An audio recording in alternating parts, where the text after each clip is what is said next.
Almost every Monday in the last months, I've been going to the town of Dodge where my father had lived and going to his house there. And it's about 60 miles northwest of here. And when you drive there, you go on Highway 275 through around Fremont. And maybe some of you have gone that way.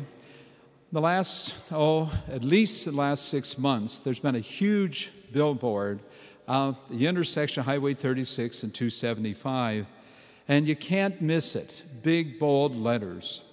And it says, "Whoever sows sparingly will also reap sparingly, and whoever sows bountifully will also reap bountifully." Then it has on the side, God.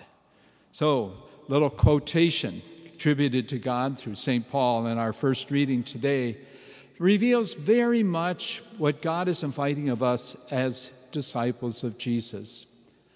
How do we sow so that it'll be generous? How do we reap so that it'll be generous?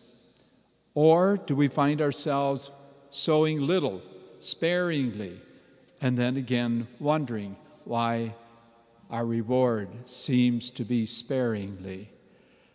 Jesus today is really inviting all of us, as we hear on the Sermon on the Mount, to be aware of an inner joy, an inner power of grace that comes, and he points out to it in simple ways. Almsgiving, being generous, what you may have financially.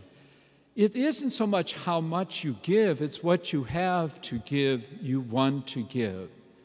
God knows. And that's all that matters.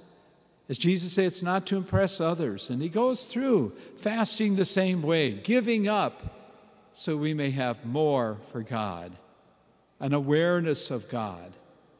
It's not just sparingly, but generously. The same thing in prayer. Jesus talks about that inner room, the quiet of our heart, our soul that's between us and God. And so many times again, generously, rather than sparingly.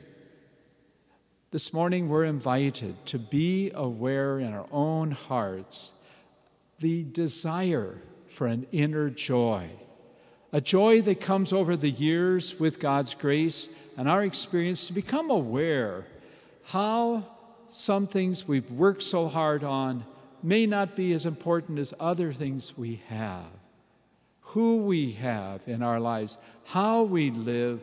And just again, not only between God and ourselves, but people can just notice, not so much by how many dollars we give, but by how much time we give, that we share with someone else, that we pay attention to someone else, that we help them see God without necessarily even saying the words, that they see Jesus without us saying so much, but just by the way we are, what we're willing to do, and how we share what we have.